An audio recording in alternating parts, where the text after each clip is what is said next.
தமிழ்நாட்டில் இன்று குமரி, நெல்லை உட்பட 6 மாவட்டங்களில் கனமழை பெய்யும் என்று வானிலை ஆய்வு மையம் தெரிவித்துள்ளது. தென் தமிழகம் மற்றும் தெற்கு கேரள பகுதிகளின் மேல் ஒரு வளிமண்டல மேலடுக்கு சுழற்சி நிலவுவதால் இன்று கன்னியாகுமரி, திருநெல்வேலி, தூத்துக்குடி, தென்காசி, விருதுநகர் மற்றும் தேனி ஆகிய மாவட்டங்களில் இடி மின்னலுடன் கூடிய கனமழை பெய்யக்கூடும் என்றும், நாளை திண்டுக்கல், மதுரை மற்றும் தேனி மாவட்டங்களில் கனமழைக்கு வாய்ப்புள்ளதாகவும் கணிக்கப்பட்டுள்ளது.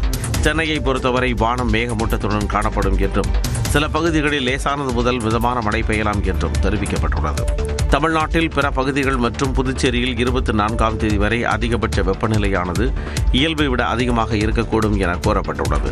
இதனிடையே வங்கக்கடலில் நிலவிய காற்றழுத்த தாழ்வு பகுதி நேற்று வலுவிழந்த நிலையில் தென்கிழக்கு வங்கக்கடல் பகுதியில் நிலவும் வளிமண்டல மேலடுக்கு சுழற்சி இன்று புதிய காற்றழுத்த தாழ்வு பகுதியாக உருவாக வாய்ப்புள்ளதாக வானிலை ஆய்வு மையம் தெரிவித்துள்ளது.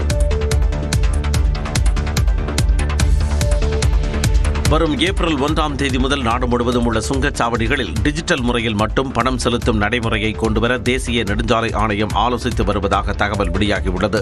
தற்பொழுது நடைமுறையில் உள்ள விதிகளின்படி ஃபாஸ்டாக் இல்லாமல் ரொக்கமாக பணம் செலுத்தினால் நிர்ணயிக்கப்பட்ட கட்டணத்தை விட 2 மடங்கு வசூலிக்கப்படுகிறது.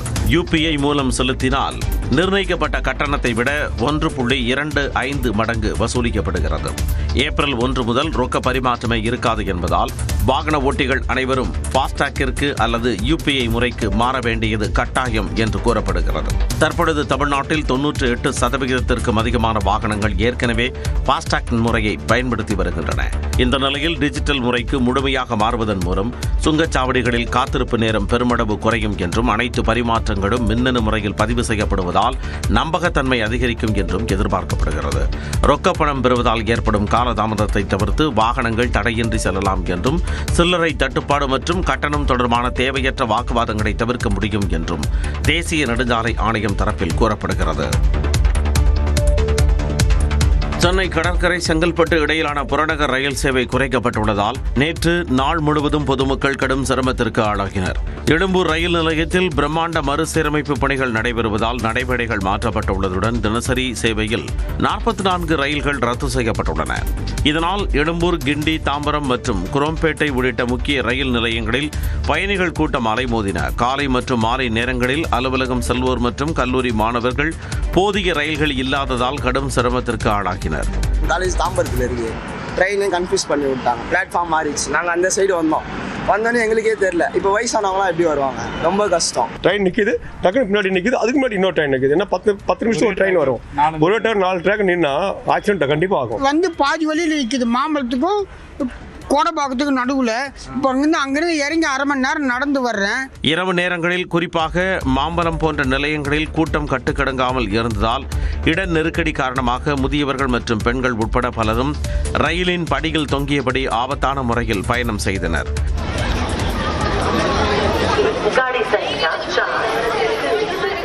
சிக்னல் கோளாறு, தொழில்நுட்ப காரணங்களால் ரயில்கள் ஆங்காங்கே தண்டவாளங்களிலேயே நிறுத்தப்பட்ட நிகழ்வுகளும் பயணிகளுக்கிடையே கடும் அதிருப்தியை ஏற்படுத்தின. வேலைநிறுத்த போராட்டத்தை தற்காலிகமாக ஒத்திவைப்பதாக தமிழ்நாடு லாரி உரிமையாளர்கள் சம்மேளனம் அறிவித்துள்ளது. கனரக வாகனங்களின் தகுதி சான்றிதழ் புதுப்பிப்பு கட்டணத்தை 10 மடங்கு மத்திய அரசு உயர்த்தியது.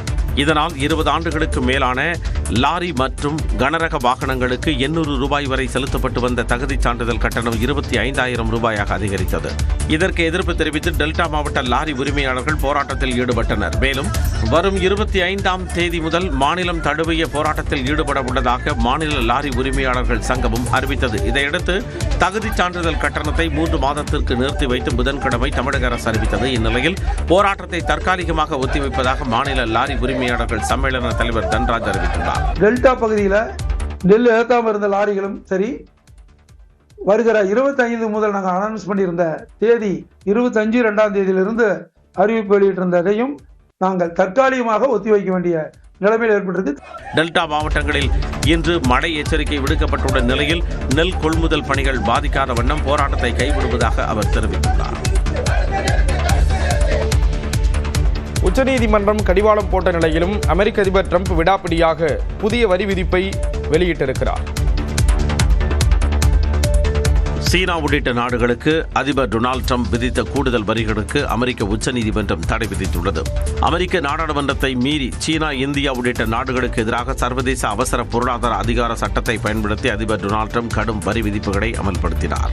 இதற்கு எதிர்ப்பு தெரிவித்து அமெரிக்க உச்சநீதிமன்றத்தில் வழக்கு தொடரப்பட்டது. இந்த மனுவை 9 நீதிபதிகள் கொண்ட அமர்வு விசாரித்த நிலையில் அதில் 6 நீதிபதிகள் ட்ரம்பின் வரி விதிப்பிற்கு எதிராகவும் 3 நீதிபதிகள் ஆதரவாகவும் கருத்து தெரிவித்தனர். இறுதியில் 6-3 என்ற வாக்குகளின் அடிப்படையில் அமெரிக்க அதிபர் ட்ரம்பின் வரி விதிப்புகளுக்கு உச்சநீதிமன்றம் தடை விதித்தது. மேலும் நாடாளுமன்றத்தை மீறி தன்னிச்சையாக வரி விதிக்க ட்ரம்புக்கு அதிகாரம் இல்லை எனவும் சர்வதேச அவசர பொருளாதார அதிகார சட்டத்தை ட்ரம்ப் சட்டவிரோதமாக பயன்படுத்தியதாகவும் நீதிமன்றம் குற்றம் சாட்டியது.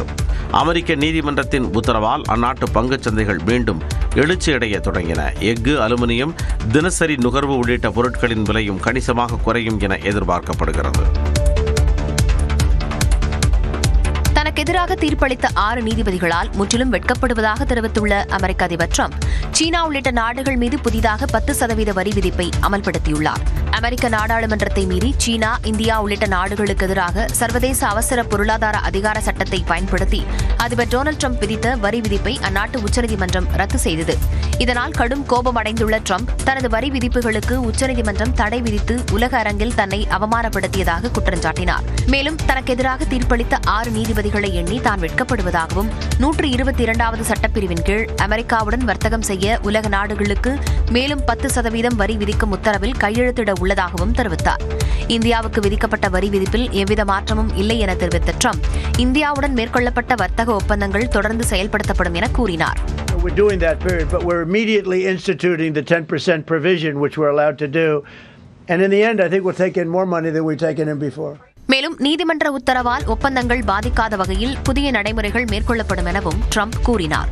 நீதிமன்றத்தின் உத்தரவால் தனியார் நிறுவனங்களுக்கு செலுத்த வேண்டிய 1.5 லட்சம் கோடி ரூபாய்க்கும் மேலான வரி பாக்கியை வழங்குவது குறித்து நீதிமன்றம் மூலமே தீர்வு காணப்படும் எனவும் ட்ரம்ப் தெரிவித்தார்.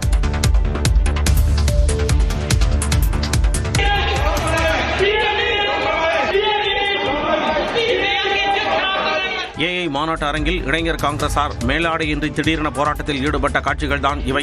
டெல்லி பாரத் மண்டபத்தில் கடந்த 16ஆம் தேதி முதல் ஏஐ உச்சி மாநாடு நடைபெற்று வருகிறது. உலகளவில் கவனம் பெற்றுள்ள இந்த ஏஐ மாநாட்டில் இளைஞர் காங்கிரசார் மேலாடையின்றி திடீரென நுழைந்ததால் பதற்றமான சூழல் உருவானது. அமெரிக்காவுடனான வர்த்தக ஒப்பந்தத்திற்கு எதிராக ஆர்ப்பாட்டத்தில் ஈடுபட்ட அவர்கள் பிரதமர் மோடிக்கு எதிராக முழக்கங்களை எழுப்பினர். இதனைத் தொடர்ந்து பாதுகாப்பு பணியில் ஈடுபட்டிருந்த காவல்துறையினர் அவர்களை கைது செய்தனர்.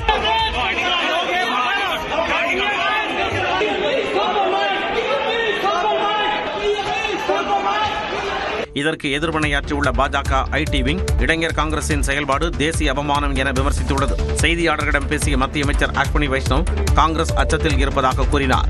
उनको कोई नहीं समझा सकता, उनका तो काम ही यही है. जरूर वो काफी डर गए होंगे कि इतना अच्छा, इतना शानदार एआई समिट कैसे हुआ. இளைஞர் காங்கிரஸை கண்டித்து பாஜகவினர் போராட்டத்தில் ஈடுபட்டனர். வரும் சட்டமன்ற தேர்தலில் திமுக கிளீன் ஸ்வீப் வெற்றியை பெற்று மீண்டும் திராவிட மாடல் 2.0 ஆட்சியை அமைக்கும் என்று முதலமைச்சர் மு க ஸ்டாலின் உறுதிபட தெரிவித்துள்ளார்.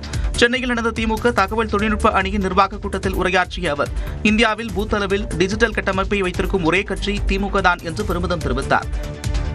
இப்போ